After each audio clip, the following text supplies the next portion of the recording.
ሰላም ጤና ይስጥልን አድማጭ ተመልካቾቻችን፣ ነሐሴ 21 2018 ዓ.ም በኢትዮጵያ ዘመን አቆጣጠር ላይ እንገኛለን። በዚህ ሰዓት የተለያዩ ወታደራዊ፣ ፖለቲካዊ፣ ዲፕሎማሲያዊ መረጃዎችን በቅደም ተከተል ወደ እናንተ አደርሳለሁ። ከያዝኳቸው መረጃዎች መካከል ከአብይ አህመድ ጋር በተያያዘ የወጡ ካሉ መረጃዎች አንጻር አብይ አህመድ በዚህ ሰዓት የት ነው ያለው የሚለውና ብዙዎቹ በማህበራዊ ሚዲያዎች ሲነጋገሩባቸው ከነበሩ ጉዳዮች አንጻር አዲስ መረጃ አለ። አብይ አህመድ አሁን በዚህ ሰዓት የት ይገኛል የሚለውን በተመለከተ ምላሽ የሚሰጠውን መረጃ ጨምሮ የተለያዩ ፖለቲካዊ፣ ወታደራዊ፣ ዲፕሎማሲያዊ መረጃዎች ወደ እናንተ ይደርሳሉ። እየተከታተላችሁ አብራችሁ እንድትቆዩ ነው በአክብሮት የምጋብዘው። ሀሳብ አስተያየት ቢኖራችሁ ጥቆማ ዜና@gmail.com ላይ ልታደርሱ ትችላላችሁ። የዲፕሎማሲ መረጃዎችን በተመለከተ አብይ አህመድ በነ ጃልመሮ ጋር ለመነጋገር በህግ ባለሙያዎች በኩል እንዲቀርብ የድርድር ፕሮፖዛል አስጠይቀዋል። ይህንን ጨምሮ የተለያዩ መረጃዎችን አደርሳለሁ። እንዲሁም ደግሞ በህወሓትና በአብይ አህመድ መካከል ሊደረግ የታሰበውን ድርድርና ከዚህ ጋር ያለውን ዲፕሎማሲያዊ ጉዳይ በተመለከተ የካናዳና የአውሮፓ ህብረት የአውሮፓ ሀገራትን ጨምሮ አሜሪካ እንደዚሁ የኦባሳንጆን የመቀሌ ጉዞዎችንና የአፍሪካ ህብረት መሪ የሰላም ድርድሮችን እየደገፉ ነው የሚገኙት። ይህን በእንዲህ እንዳለ ደግሞ መሬት ላይ ያለው ወታደራዊ ዘመቻ ተጠናክሮ ቀጥሏል። ሌሊቱንም የድሮን ጥቃቶች በትግራይ ሲፈጸሙ ነው ያደሩት።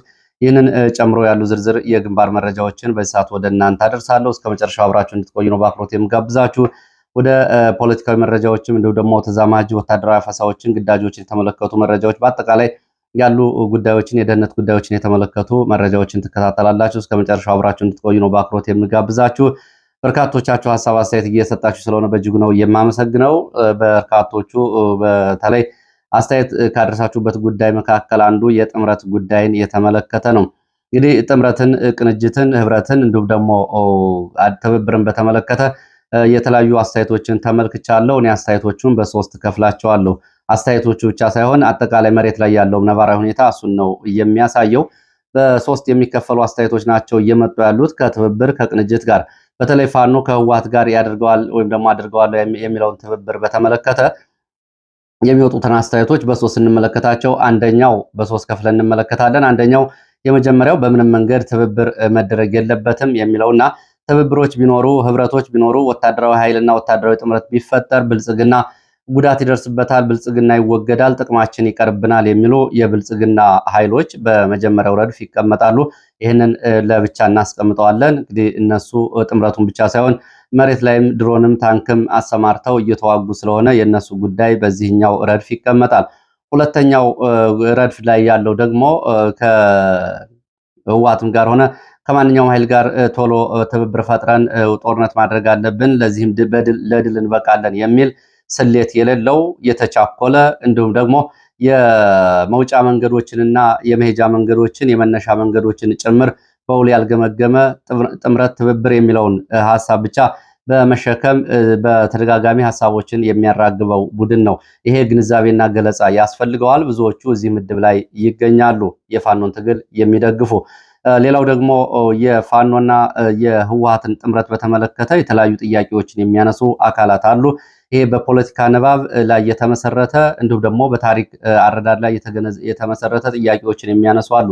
የሚደረጉ ጥምረቶች ትክክል ናቸው፣ ይገባል፣ ግን በእንዴት፣ ለምን፣ እስከመቼ፣ በምን ሁኔታ የሚለውና ተዛማጅ የፖለቲካ ፍኖተ ካርታ፣ ወታደራዊ ፍኖተ ካርታ፣ ግልጽ የሆኑ ስምምነቶች፣ ለህዝብ የሚቀርቡ የህዝብ ጥቅሞች ላይ ያሉ አቋሞች፣ ለታጋይ የሚቀርቡ አቋሞች፣ በስራ አስፈጻሚ የሚታዩ አቋሞች፣ በይደር የሚቆዩ አቋሞች፣ በጥድፊያ ትብብር የሚደረግባቸው ጉዳዮች የሚሉ መሰረታዊ የፖለቲካ ጥያቄዎችን፣ ወታደራዊ ጥያቄዎችን እና የመርህ ጥያቄዎችን የሚያነሱ ናቸው። እነዚህንና ሁለተኛው ረድፍ ላይ ያሉት በተመሳሳይ የፋኖን ትግል የሚደግፉ ትብብርን የሚደግፉ ቢሆንም ግን በዚህ መንገድ ተከፋፍለው ይታያሉ። ከአስተያየቶቹ መመልከት የሚቻለውም እሱን ነው። እንግዲህ በኢትዮጵያ ታሪክ ለመመልከት እንደሚቻለው በርካታ ጊዜ የፊቱን እንግፋ እንጂ ከገፋ ነው በኋላ እሱ ከወደቀ በኋላ ችግር የለም ተብሎ በብዙ መንገድ ትግሎች ተደርገዋል። ከዛ በኋላ ባለው ጉዳይ ላይ መውጫ መንገድ ያዘጋጀ ኃይል ባለመኖሩ ለበርካታ ለውጦች፣ በርካታ የታሪክ ጥፋቶች ላይ ብዙ ጉዳዮች ሲበላሹ ታይቷል።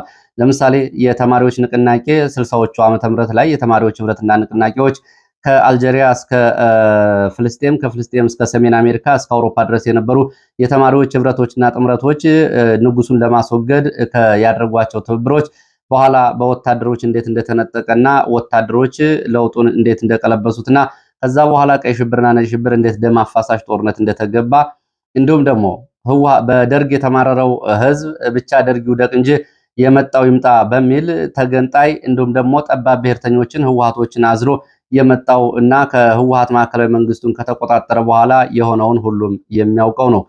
2008 ዓመተ ምህረት ለውጥ ሲጀመር በአምቦ በጎንደር አካባቢ የለውጥ እንቅስቃሴዎች ሲጀመሩ ብቻ እነ ህወሓት ይወገድ እንጂ የመጣው ይምጣ በሚል የፍኖተ ካርታ የፖለቲካ መርህ የሌላቸው ትብብሮች በኋላም በፓርቲ ውስጥ ጥምረትን በተመለከተ ኦሮማራ በሚል ማደናገሪያ ጥምረት የተፈጠሩ ጥምረቶች መጨረሻቸው ታይቷል።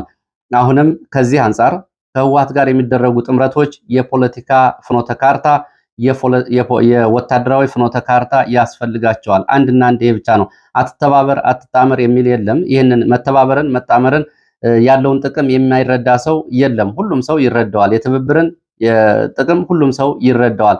ስትተባበር ግን ስትቀናጅ ግን በምን ጉዳይ ትተባበራለህ የሚለውን መመለስ የቻለ ነገና ከነገ ወዲያ ያለውንም ወታደራዊ ፖለቲካዊ ፈተና ይሻገራል።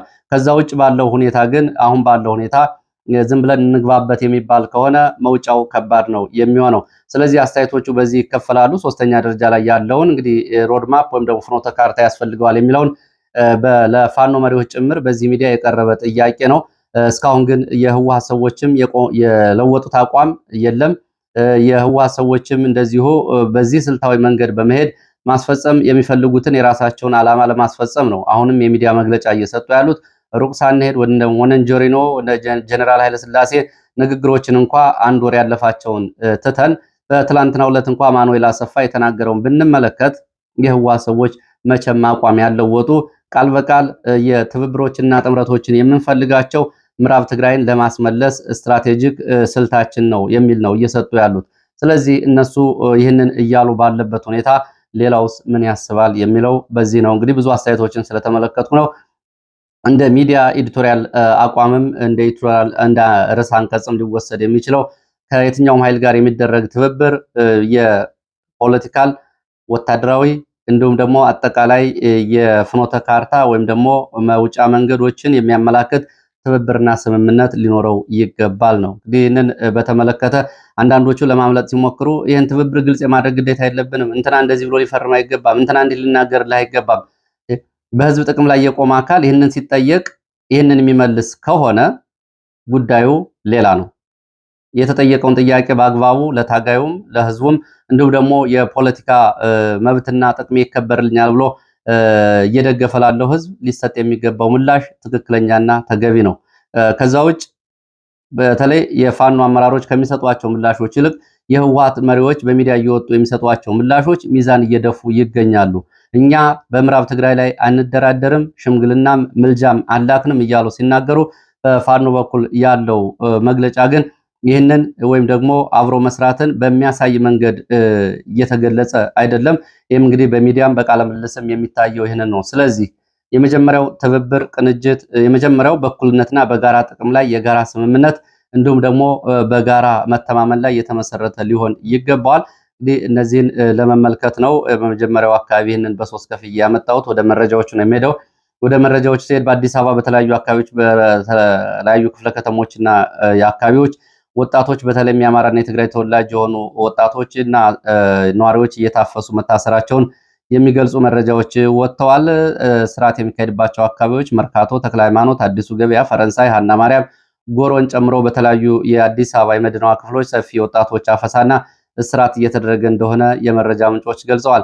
ቀደም ሲል በርካታ ወጣቶች ለወታደራዊ ምልመላና ኮታ ይወሰዱ እንደነበር የጠቆሙት የመረጃ ምንጮች አሁን ላይ ደግሞ በከተማዋ ከሚታየው ወቅታዊ የደህንነት ስጋትና በተያያዥ ጉዳዮች በጅምላ ታፍሰው ወደ እስር ቦታዎች እየተወሰዱ ሲሆን ይህም እንግዲህ በሰሜን ኢትዮጵያ ካለው ሁኔታ ጋር በተደጋጋሚ በአማራ ክልል ጦርነት ሲነሳ፣ በትግራይ ክልል ጦርነት ሲነሳ አዲስ አበባ ውስጥ የሚገኙ የአማራና የትግራይ ተወላጆች በተደጋጋሚ በጅምላ የሚታሰሩበት ሂደት አንድ አካል እንደሆነ ታይቷል። በዋናነት የአማራና የትግራይ ተወላጅ ወጣቶች የዚሁ እርምጃ ሰለባ እንደሆኑ የመረጃ ምንጮቹ ገልጸዋል። የተጎጂዎቹ ሁኔታ ሲገልጹ ሌላው እዚሁ አዲስ አበባ በዛሬው ዕለት ነሐሴ 21 2018 በአዲስ አበባ ልደታ ከፍተኛ ፍርድ ቤት ፖለቲከኛ አበበ አካሉና ፖለቲከኛ ይስሐቅ ወልዳይ እና የህግ ባለሙያ ጠበቃ አበራ ንጉስ ፍርድ ቤት መቅረባቸው ተገልጿል። የተጠርጣሪዎቹ ጠበቃ ሰለሞን ገዛኸኝ እንደገለጹት ከረፋዱ 4 ሰዓት ጀምሮ ወደ ፍርድ ቤት የገቡ ሲሆን የችሎት ውሎና ፍርድ ቤቱ የተከናወኑ ሂደቶችን በተመለከተ እንደዚሁ ዝርዝር ማብራሪያ ለሚዲያዎች እንደሚሰጡ ከችሎት መልስ ገልጸዋል። ይህ በእንዲህ እንዳለ በቅሊንጦ እስር ቤት የሚገኙ የፖለቲካ እስረኞችን በተመለከተ ትላንትና መሻሹን መሰረት ሚዲያ አንድ መረጃ ይዞ ወጥቷል። አንፈርምም ያሉ የአማራ ፖለቲከኞችና እስረኞች ወዳልታወቁ ስፍራዎች በግዴታ እየተወሰዱ እንደሆነ የገለጸው መሰረት ሚዲያ ወንጀል መፈጸማቸውን አምነው በፊርማቸው እንዲያረጋግጡ የቀረበላቸውን የይቅርታ ሰነድ አንፈርምም ያሉ የፖለቲካ እስረኞች ከአባ ሳሙኤል እስር ቤት በኃይል ተወስደው አድራሻቸው አለመታወቁን መሰረት ሚዲያ ገልጿል። በሌሊት ላይ ተለይተው ወዳልታወቀ ቦታ ከተወሰዱት ታሳሪዎች መካከል የቀድሞ የአማራ ተማሪዎች ማህበር ፕሬዝዳንት ሲሳይ መልካሙ፣ በላይ ሳይ ማረው ስለሺ እና ኮሎኔል ሰለሞን ተፈሪ እንደሚገኙበት ገልጿል። እንደ መሰረት ሚዲያ የኢትዮጵያ ሰብዓዊ መብቶች ኮሚሽን ብርሃኑ አዴሎ ወደ 1300 የሚጠጉ የፖለቲካ እስረኞችን የቀረበውን የይቅርታ ሰነድ አምነው እንዲፈርሙ ሲያግባቡ መቆየታቸውን ገልጾ በመንግስት በኩል የቀረበውን የይቅርታ ሰነድ በአማራ ክልል ጽንፈኛው ቡድን በሚያደርገው ትግል ላይ መሳተፍ ስህተት መሆኑን በማመን መንግስትና ህዝብን ይቅርታ ጠይቃለሁ። ሁለተኛ እንዲህ አይነት ጸረ ሰላም ተግባር ላይ እንደማልሳተፍ ቃል እየገባው ይህንን አድርጌ ብገኝ መንግስት ማንኛውንም እርምጃ እንዲወስድብኝ በፍቃደ ፊርማዬን አስቀምጫለሁ የሚል ቀጥተኛ መልእክት የያዘ እንደሆነ ለፊርማ የቀረበው ሰነድ መሰረት ሚዲያ ገልጿል። የተለያዩ ወገኖች ከዚህ ጋር በተያያዘ እንግዲህ በፊርማውን በማስቀመጥና ባለማስቀመጥ እስር ላይ የነበሩ የፖለቲካ እስረኞች ጋር በተያያዘ የቀድሞ የህዝብ ተወካዮች ምክር ቤት አባል ክርስቲያን ታደለ፣ የአዲስ አበባ ከተማ ምክር ቤት አባል ዶክተር ካሳ ተሻገር፣ የቀድሞ የዜማ ፓርቲ ሊቀመንበር ዶክተር ጫኔ ከበደ፣ ረዳት ፕሮፌሰር ማረጉ ቢበይንና ሌሎች ይህንን እየፈረሙ ሲሆን በሌላ በኩል ደግሞ የፈጸምነው ወንጀል የለም በሚል ሰነዱን አንፈርምም ያሉ 30 የሚሆኑ ፖለቲከኞችና እስረኞች፣ ጋዜጠኞች ተለይተው ተቀምጠዋል። በእነዚህ መካከል ዶክተር ወንዶሰን አሰፋ፣ ዶክተር ሲሳይ አውግቸው፣ ዶክተር መሰረት ቀለመወርቅ፣ ጋዜጠኛ ጎበዘሳይ፣ ጋዜጠኛ ዳዊት በጋሻው፣ ጋዜጠኛ መስከረም አበራ፣ የምክር ቤት አባል አቶ ዮሐንስ ቦያለው ይገኙበታል ብሏል። በመንግስት በመጪው አዲስ ዓመት እስረኞችን ለመልቀቅ አቅዶ እየሰራ ቢሆንም አሁን ላይ ሰነዱን አንፈርምም ባሉት ቀሪ ታሳሪዎች ላይ ተመሳሳይ የኃይል እርምጃ የመወሰድ ድርጊት ሊፈጸም ይችላል በሚል ከፍተኛ ስጋት ውስጥ መውደቃቸውን መሰረት ሚዲያ ዘግቧል። ወደ ወለጋ ስንሄድ በምስራቅ ወለጋ ጊዳያና ወረዳ ላይ አሰቃቂ ጭፍጨፋ መፈጸሙን አሁንም አስከሬኖች ሳይቀበሩ እንደሚገኙ የወጡ መረጃዎች ገልጸዋል። በኦሮሚያ ክልል ምስራቅ ወለጋ ዞን ጊዳያና ወረዳ በተለያዩ መንደሮች በተፈጸሙ ጥቃቶች ከ118 በላይ ንጹሃን ዜጎች መገደላቸውንና ከአካባቢ የሚወጡ መረጃዎችም እንደዚሁ በስልክና በዳታ መዘጋት ምክንያት መረጃዎቹ በአግባቡ እየፈሰሱ ወይም ደግሞ እየወጡ እንዳልሆኑ መረጃዎች ገልጸዋል። የተጎጂዎችን ሁኔታ በተመለከተ በወረዳው መንደር 1፣ መንደር 2፣ መንደር 3፣ መንደር 4፣ መንደር 5፣ ፈንድቃ፣ ሻሾበርና በሌሎች አካባቢዎች ከ118 በላይ ሰዎች ተጨፍጭፈዋል። ከነዚህ መካከል ወደ 109 የሚሆኑት የአማራ ተወላጆች ሲሆኑ ካህናት፣ ቀሳውስት፣ አዛውንቶች፣ ሴቶች፣ ህፃናት፣ የአእምሮ ህመምተኞች ጭምር ይገኙበታል ተብሏል። 11 የሚሆኑት ደግሞ የትግራይ ተወላጆች ሲሆን ለ30 ዓመታት በአካባቢው በሕክምና ባለሙያነት ያገለገሉ የትግራይ ተወላጅ ጭምር መገደላቸው ነው የተገለጸው። መንደር 22 ተብሎ በሚጠራው አካባቢ በተፈጸሙ ተከታታይ ጭፍጨፋዎች ከ40 በላይ ንጹሃን በስለት በጠመንጃ መገደላቸው ተገልጿል። ከተገደሉት መካከል የ85 ዓመት አዛውንትና ባለቤታቸው የ80 ዓመት እንደዚሁ ማሆይ ይገኙበታል። አስክሬናቸው አለመነሳቱን፣ የሰብአዊ መብት ጥሰቱ ተባብሶ መቀጠሉን፣ በጥቃቱ የተገደሉ ሰዎች አስክሬን ለ7 ቀናት ያህል ሳይቀበር በመቆየቱ በክረምቱ ጎርፍ እየተወሰደና በአውሬ እየተበላ እንደሚገኝ የመረጃ ምንጮቹ ገልጸዋል። ቁስለኞችን ለማንሳት አስክሬን ለመቅበር የሚሞክሩ የአካባቢ ነዋሪዎች ተጨማሪ ጥቃት እየተፈጸመባቸው እንደሆነ የአካባቢ የመረጃ ምንጮች ለኢትዮ ፎከስ ገልጸዋል። በአካባቢ በተፈጠረው ስጋት ከ18000 በላይ ሰዎች በተወለዱበትና ከሚኖሩበት አካባቢ መፈናቀላቸው ተገልጿል። በተጨማሪም በወለጋ አንገርጉትን ከተማ ዙሪያ አባቷ በፊቷ የተገደለባት የ5 ዓመት ታዳጊ ህፃን አሰቃቂ ሁኔታዎችን የሚያሳዩ ምስሎች ዛሬ ደግሞ ከወጡት መነጋገሪያ ከሆኑት መካከል ይገኙበታል። እንግዲህ በዚህ ቀጠና ያለውን አሰቃቂ ጭፍጨፋ ከሚያሳዩ የምስል ማስረጃዎች መካከል አንዲት የ5 ዓመት ህፃን ከሞተች እናቷ አስክሬን አጠገብ ተቀምጣ ለ4 ቀናት ያለምንም ቆይታ አስክሬን እየጠበቀች የሚያሳየው ምስልና ቪዲዮ እንዲሁም ደግሞ አንድ የአካባቢው ካህን ቆሞስ በታጣቂዎች ገዳ ኮማንዶ ታጣቂዎች ውርደት ሲፈጸምባቸው ልብሳቸውን እንዲያወልቁ ክህነታቸውንና እንዲሁም ደግሞ በአደባባይ ሲያዋርዱ የሚያሳይና በኋላም ደግሞ በአሰቃቂ ሁኔታ ተገድለው አስከሬናቸው ተጥሎ መገኘቱን፣ ሌላ ደግሞ ከወጡ ምስሎች መካከል ደግሞ የ5 ዓመት ህፃን በፊቷ ገዳ ኮማንዶች አባቷን ገድለውባት አባቷን ለማዳን ስትከላከል የሚያሳይ አሰቃቂ ምስሎች እንግዲህ እየወጡ ነው የሚገኙት። ምናልባት ምስሎቹን ብዙዎቹ በመመልከት የስሜት መረበሽ እንዲሁም ደግሞ የአእምሮ መታወክ የደረሰባቸው እንዳሉ እየገለጹ ነው የሚገኙት። ወደ ትግራይ አካባቢ ወዳሉ መረጃዎች እሄዳለሁ። በትግራይ ክልል በተለያዩ ወረዳዎች ለተከታታይ ቀናት የተፈጸሙ የድሮን ጥቃቶችን በተመለከተና በራያ እና በመቀሌ አካባቢ የወታደራዊ አፈሳና የግዳጅ ምልመላን በተመለከተ ያለውን ስጋትና ወታደራዊ ውጥረት ያልዣበበበትን ሁኔታ የተመለከቱ መረጃዎችን ወደ እናንተ አደርሳለሁ። በትግራይ ክልል በመቀሌ ከተማና በራያ ዘቦ በሚገኙ የተለያዩ ወረዳዎች በሲቪሎች ላይ፣ በዕለት ሰራተኞች፣ በጉልበት ሰራተኞች፣ በወጣቶች ላይ ያተኮሩ ሰፊ ወታደራዊ የኃይል ምልመላ ወይም ደግሞ ገፈፋ እየተደረገ እንደሆነና ታጣቂዎች የእስራት እርምጃም እያከናወኑ እንደሆነ የሚወጡ መረጃዎች ጠቁመዋል። በመቀሌ ከተማ ትናንትና የደህንነትና የምልመላ አስተባባሪ ሚሊሻዎችና የጸጥታ ሰዎች ስብሰባ በማድረግ የተጣለባቸውን የምልመላ ኮታ እንዲሞሉ ትዕዛዝ ከተሰጣቸው በኋላ ዛሬ ጨምሮ በሁሉም ክፍለ ከተሞች መቀሌ በወጣቶች በሚገኙባቸው ቦታዎች የህዝብ መሰብሰቢያ ቦታዎች ሰፊ አፈሳ ማድረግ መጀመራቸውን የወጡ መረጃዎች ጠቁመዋል። በራያ ጨርጨር ወረዳ ዛሬ ነሐሴ 21 ቀን 2018 ዓ.ም ጨርጨር ከተማ ከቤተ ክርስቲያን ሲመለሱ የነበሩ ምዕመናን፣ የጉልበት ሰራተኞች፣ ወጣቶች በኃይል መያዛቸውና መታፈሳቸው ታውቋል። በተጨማሪም በባጌ ደሎ ቀበሌ በተካሄደ ተመሳሳይ እርምጃ በርካታ ወጣቶች የተያዙ ሲሆን በአካባቢ በሚገኝ ጻዳ ሜዳ ተብሎ ወደሚጠራ ትምህርት ቤት በኃይል ተወስደው ታጉረዋል።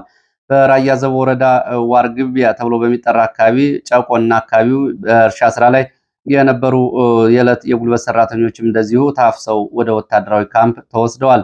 መሆኒ ከተማ ዛሬ የሐሙስ ገበያን ተከትሎ ወደ ከተማዋ ለገበያ የገቡ ሰዎች በኬላዎች እየተያዙ በፓትሮሎች እየተጫኑ እየተወሰዱ መሆናቸውን የሚወጡ መረጃዎች ገልጸዋል። በተከታታይ የተፈጸሙ የድሮን ጥቃቶችን በተመለከተ ደግሞ ከወጡ የተጠቃለሉ መረጃዎች መካከል ከነሐሴ 20 ቀን ጀምሮ እስከ ነሐሴ 18 ወደ ኋላ ስንሄድ ማለት ነው በተከታታይ በተፈጸሙ የድሮን ጥቃቶች ሰብአዊ፣ ቁሳዊና ወታደራዊ ኪሳራ መድረሱን የሚገልጹ መረጃዎች ወጥተዋል። ነሐሴ 20 ቀን ምሽት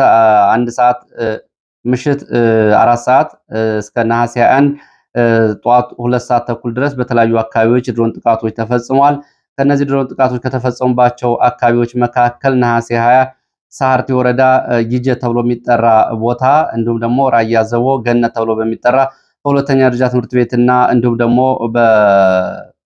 በሲቪሊያን መኖሪያ አካባቢ ድብደባ መፈጸሙ ተገልጿል። የሰው ሕይወት መጥፋትና ጉዳት መድረሱ እንደዚሁ መረጃዎች ጠቁመዋል።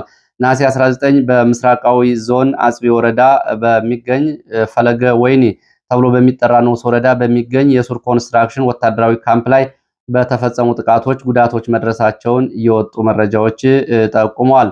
በሌላ በኩል በዚሁ በትግራይ አካባቢ በደቡባዊ ሰሜን ምዕራብ ትግራይ ዞን ራያ ዘቦ እንግዲህ ያው እነሱ ደቡባዊ ዞን እያሉት የሚጠሩት አካባቢ ነው። በራያ ዘቦ በመስኖ ተቋም በሲቪል ንብረት ላይ እንደዚሁ ጉዳት መድረሱና እንደ አባጉና አካባቢ ደግሞ በሽሬ ቀጠና እንደዚሁ በሲቪሊያን ላይ ጥቃት መድረሱን ትግራይ የወጡ መረጃዎች ሲገልጹ ከጥቃቶቹ ጋር በተያያዘ እነዚህ ቦታዎች ወታደራዊ ኢላማዎች እንጂ ሲቪሊያን አልተመቱም ሲሉ ከአዲስ አበባ የወጡ ወታደራዊ መረጃዎች ለዩኤምኤንዲ ሚዲያ ገልጸዋል። ዩኤምኤንዲ ሚዲያ እንደገለጸው ጥቃቶቹ ኢላማ ያደረጉት ወታደራዊ ቦታዎችን፣ ታንኮችን እንጂ ሲቪሎችን አይደለም ሲሉ ለዩኤም ሚዲያ የገለጹት የፌዴራል መንግስት መረጃ ምንጮች ቀደም ሲል ጥቃቶቹ በሰፊው ይዘገቡ የነበሩ ሲሆን አሁን ግን በትግራይ ቴሌቪዥን እና በድምፅ ወያኔ ብቻ የሚዘገቡ ሆነዋል ሲልም እንደዚሁ ሚዲያው ትዝብቱን ይዞ ወጥቷል። ነሐሴ 20 ጥቃቶቹ በተመለከተ ብዙ አልተዘገቡም። ይሄ ደግሞ ያለውን ሁኔታ መላመድ ያሳያል ብሏል ሚዲያው።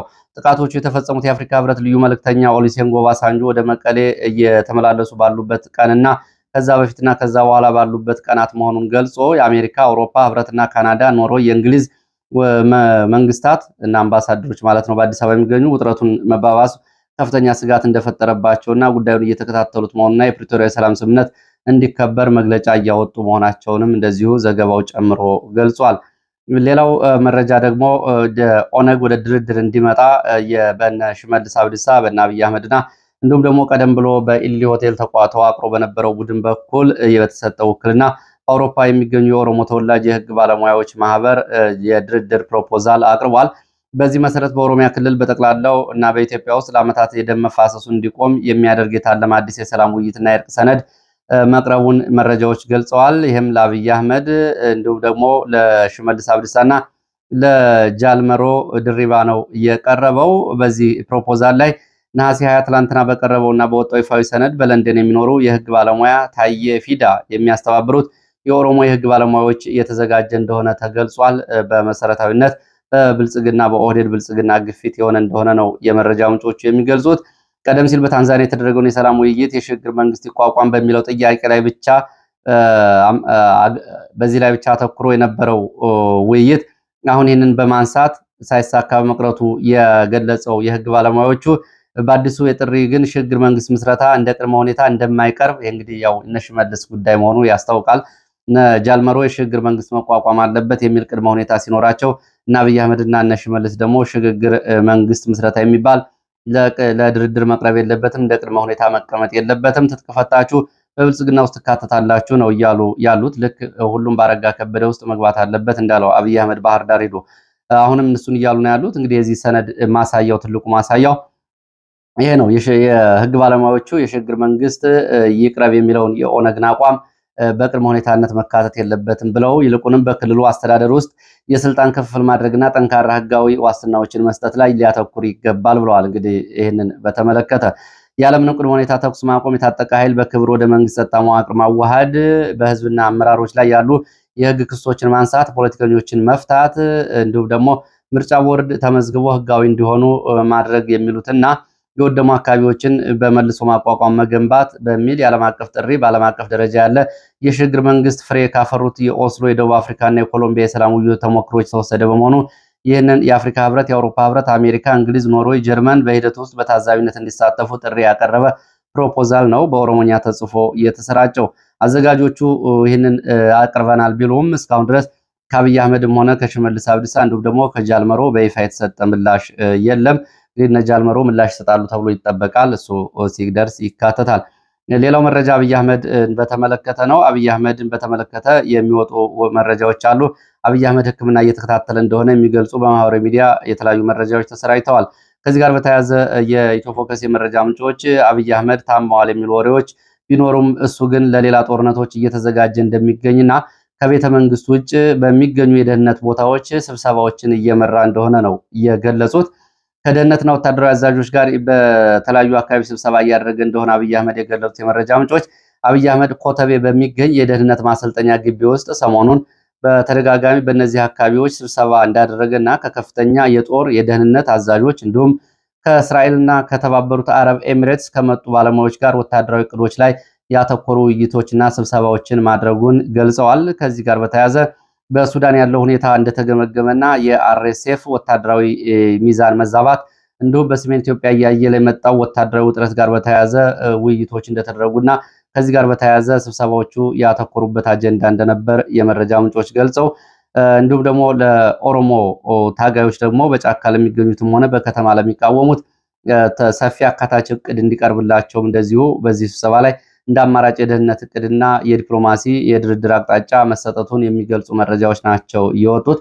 አብይ አህመድ አካላዊ ህመም ደርሶበት ይገኛል የተባለው የተሳሳተ ነው። አብይ አህመድ ያለበት እንግዲህ አብይ አህመድ ብዙዎች እንደገለጹት ያለበት የአእምሮ ህመም ነው። ያም ደግሞ ራሱን ከሰዎች አስበልጦ መመልከት፣ ሌሎችን አለመስማት፣ ራሱን ብቻ የሐሳቦች እንዲሁም ደግሞ የዓለም ዳርቻ መጨረሻ አድርጎ የሚመለከትበት ይሄ ራስን የመውደድ ራስን የማድመጥ ራስን ከሌሎቹ አብልጦ ማሳየትና በስጋቶች ውስጥ የመኖር ሌሎችን ያለማድመጥ ትልቅ በሽታ ነው አብይ አህመድ የተጠናወተው።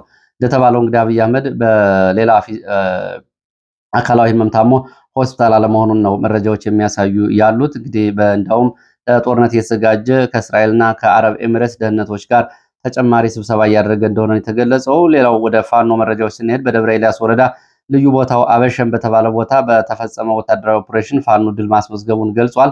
ዛሬ ነሐሴ 21 2018 በምስራቅ ጎጃም ዞን ደብረ ኤልያስ ወረዳ አበሸን በተባለ ትምህርት ቤት አካባቢ በሚገኝ ጊዜያዊ ካምፕ ላይ ፋኖ በፈጸመው ኦፕሬሽን ድል ማግኘቱን ገልጿል። ኦፕሬሽኑ ዛሬ ነሐሴ 21 2018 ከሌሊቱ 8 ሰዓት ጀምሮ በትምህርት ቤት መሽጎ በነበረ የአድማ ብተናና የካቢኔ የሚሊሻ አባላት ላይ ጥቃት በመፈጸም ድንገተኛ ጥቃት የተፈጸመ እንደሆነና በቁጥር ያልታወቁ የአድማ ብተና የሚሊሻ አባላት መገደላቸውን መቁሰላቸውን እንዲሁም ደግሞ የካቢኔ እና የሚሊሻ አባላት መያዛቸውና መማረካቸውን መረጃው ገልጿል። በዚህም እንግዲህ የክላሽንኮቭና ተተኳሾች ወታደራዊ ቁሳቁሶች በፋኖ እጅ መግባታቸው ገልጾ የአማራ ፋኖ ብሔራዊ ንቅናቄ ሁለተኛ ዝ 206ኛ ኮር 14ኛ ክፍለ ጦር የአካል የሆነው ሻለቃ ጅበላ ሞተራ ይህንን ጥቃት እንደፈጸመው ገልጿል። ወደ ምስራቅ አፍሪካና የአፍሪካ ቀንድ መረጃዎች አጫጭር መረጃዎች ስንሄድ የሱዳን ጦር ኃይሎች ሳፍና ፈጥኖ ደራሽ ኃይሉ አርኤስኤፍ መካከል የሚደረገው ውጊያ አሁንም በኮርዶፋን ክልል ማዕከሉን አድርጎ በከባድ ሁኔታ እየቀጠለ ነው የሚገኘው። የሱዳን ፈጥኖ ደራሽ ኃይሎች በሱዳን የባህር ክልል ቀይ ባህር ዳርቻ አቅራቢያ የሚገኝ የጭነት መርከብ ማጥቃታቸውን ገልጸዋል። መርከቧ ለሱዳን መከላከያ ሰራዊት የተላከ የጦር መሳሪያና ጥይት ከሳውዲ አረቢያ ጭና ስትንቀሳቀስ የነበረ ሲሆን ቀይ ባህር ዳርቻ የሱዳን የባህር ክልል ውስጥ ይንቀሳቀስ የነበረ የንግድ የጭነት መርከብ ነው የጥቃት ኢላማ የሆነው። መርከቡ የሱዳን መከላከያ ሰራዊት የተላኩ የጦር መሳሪያዎችና ወታደራዊ ቁሳቁሶችን ጭኖ እንደነበር ዘገባው ገልጾ መነሻዋ ደግሞ ከሳውዲ አረቢያ ወደ ፖርት ሱዳን እንደነበር ተገልጿል። ጥቃቱ አርኤስኤፍ የጦር መሳሪያና የሎጂስቲክ አቅርቦት መስመሮችን በማቋረጥ ለአልቡራን ጦር ወደሚቀርቡ የባህር ዳርቻ መዋቅሮች የሚሄዱ መሳሪያዎችን ለማስተጓጎል ያለመ ኦፕሬሽንና ወታደራዊ ጥቃት መፈጸሙን ገልጿል። የሱዳን አየር ኃይል ከቻድ ወደ ሊቢያ አልኩፍራ ተብሎ ወደሚጠራው ድንበር ተነስተው ወደ ሰሜን ዳርፉርና ኮርዶፋን የሚንቀሳቀሱ የአርኤስኤፍ ተሽከርካሪዎችና የመሳሪያ ኮንቮዮች ላይ በድሮና በጦር አውሮፕላኖች ተከታታይ ጥቃት መፈጸሙን አስታውቋል። በዚህ ጥቃትም ከ250 በላይ የውጊያ ተሽከርካሪዎች የተደመሰሱ ሲሆን በርካታ የውጭ ሀገር ተዋጊዎች ህይወታቸው አልፏል። የአሜሪካው የናሳ ፈርም ሳተላይት መረጃ እንደሚያሳየው በአቅራቢያው በርካታ እሳት ቃጠሎዎች ታይተዋል ተብሏል። ከሊቢያ ወደ አልኩፍራ ድንበር አቅራቢያ ከሚገኙ የቱቡ ጎሳ አጫዋቾች ጋር ተያይዞ ወደ ኒያላ ይጓዝ የነበሩ ዋጋው 4.5 ቢሊዮን ዶላር በላይ የሚገመት የአርኤስኤፍ ስንቅ መቃጠሉ በተባበሩት አረብ ኤሚሬትስ እና በካሊፋ ሀፍታር የሊቢያ ኃይሎች መካከል ከፍተኛ ውጥረት መፍጠሩ ታውቋል። በተጨማሪ ዩናይትድ አረብ ኤሚሬትስ የቆሰሉ የአርኤስኤፍ ታጣቂዎች ወደ አቡዳቢ ወስዶ ለማሳከም በጎሳ ልዩነት በማድረጓ በኒያላ የሚገኙ አዛዦች ዘንድ ተቃውሞ መነሳቱም ታውቋል። በምዕራብ ኮርዶፋን አልኑሂድ ከተማ የሚገኙ የአርኤስኤፍ ኃይል የስታርሊንክ ኢንተርኔትን ጨምሮ ሙሉ በሙሉ የኮሚኒኬሽንና የሆስፒታል መገልገያ እገዳዎችን መጣሉን ተከትሎ በከተማዋ ትልቅ የህዝብ ጭፍጨፋ ሊያስከትል ይችላል በሚል የሰብአዊ መብት ተሟጋቾች ጥሪ እያቀረቡ ነው የሚገኙት። በደቡብ ኮርዶፋን አልቦይድ እና አቡ ካርሾላ እና ሀቢላ አካባቢዎች አርኤስኤፍ ታጣቂዎች በሱዳን ጦርና በአርኤስኤፍ መካከል ከባድ ውጊያ እየተደረገ ይገኛል። አሜሪካ በመላው ሱዳን ላይ የጦር መሳሪያ ማዕቀብ እንዲጣል፣ አፋጣኝ ተኩስ ማቆም እንዲደረግና የሱዳን ጦር በቻድ ድንበር አቅራቢያ የፈጸማቸውን ጥቃቶች በአስቸኳይ እንዲያቆም አሳስባለች። ነገር ግን ሩሲያ ከሱዳን የመንግስት ጦር ጋር ያላትን ግንኙነት በቀይ ባህር ዳርቻ የባህር ኃይል ጣቢያ ለመገንባት የምታደርገው ድርድር ምክንያት በማድረግ ይህንን ማዕቀብ በቬቶ መብቷ ልታስቆመው ትችላለች ተብሎ ይጠበቃል። አሜሪካ የሱዳን ጉዳዮች ጽህፈት ቤቷን በጊዜያዊነት አዲስ አበባ ሆነው እንዲመሩ ዲፕሎማት ጆናታን ሃዋርድን ሾማለች። ጆናታን ሃዋርድ በአሜሪካ አምባሳደር ይልቅ የቻርጅ ዲፈረስ የአምባሳደር ሹመት ከኦክቶበር 2001 በመፈንቅለ መንግስት ስልጣን የያዙትን ጀነራል አብዱልፈታህ አልቡርሃንን በይፋ እንደ ህጋዊ መንግስት አለመቁጠር እንደሆነ ታይቷል። በአሜሪካ በኩል እንግዲህ ለአርኤስኤፍ እና ለአረብ ኤሚሬትስ የማድላት ጉዳዮች ታይተዋል። ወደ አፍሪካ ቀንድ ስንሸጋገር በሶማሊያ ፌዴራል መንግስትና ራሷን ነጻ ብላ ባወጀችው ሶማሊያ መካከል ያለው ወታደራዊ ፖለቲካዊ ውጥረት በአዲስ መልክ አገርሽቷል። በሳውዲ አረቢያ የፋይናንስና የስልጠና ድጋፍ የተደረገላቸው 500 የሚያህሉ የሶማሊያ ፌዴራል መንግስት ወታደሮች በሶስት አውሮፕላኖች በተደረገ 6 በረራዎች ወደ ላስ አኖድ ከተማ ተጓጉዘዋል። ይህ ኃይል የተቀበሉት ከአልሸባብ ጋር ግንኙነት አላቸው ተብለው በነበሩት ሚሊሻ አዛዥ አብዲ ማዶቤ አማካይነት እንደሆነ ታውቋል። የሶማሊያ ውጭ ጉዳይ ሚኒስትር ላስ አኖድን ከሶማሌላንድ እንደለየን ሁሉ መልሰን ልንመልሳት እንችላለን፣ ሶማሌላንድን መልሰን ወደ ሞቃዲሾ እንቀላቅላት ሲሉ ጥሪ አቅርበዋል። የሶማሌላንድ የፖለቲካ ተንታኞች መንግስታቸው ከሞቃዲሾ ጋር ምንም አይነት ድርድር ማድረግ እንደሌለበትና የክልሉ ዋና ከተማ አይናቦን በመቀየር ጸጥታውን እንዲያጠናክርና ትኩረቱን ዲፕሎማሲያዊ እውቅና ላይ ብቻ እንዲያተኩር ጠርተዋል። የፑንትላንድ የደህንነት ሚኒስትር አብዱራህማን የሱፍ ዱጃና ለቢቢሲ በሰጡት ቃል በኑጋል ባህር ዳርቻ በተፈጸመው የአየር ድብደባ የቱርክ መንግስትና የሶማሊያ ፌዴራል ባለስልጣናት ተጠያቂ አድርገዋል። ጥቃቱ የተፈጸመው በሞቃዲሾ በሚገኙ የቱርክ ወታደራዊ ካምፖች ለቱርክ ወታደራዊ ካምፖች ቱርክ ሶም ተብሎ ለሚጠራው ኃይል የጦር መሳሪያ የጫነች መርከብ እየጠለፉ ጠላፊዎች በሚል ነው። ቱርክ ጥቃቱን አስተባብላለች። ሶማሊያ በባህር ዳርቻ ወታደራዊ እርምጃዎችን አጠናክራ እንደምትቀጥል ገልጻለች። የቱርክ የውጭ ጉዳይ ሚኒስትር ስለ አየር ድብደባው ምንም አይነት መረጃ እንደሌላቸው ገልጸዋል። ለዚህ ሰዓት የነበሩኝ የአፍሪካ ቀንድና የኢትዮጵያ መረጃዎች እነዚህን ይመስላሉ። ስለተከታተላችሁ በእጅጉ አመሰግናለሁ። መልካም ጊዜ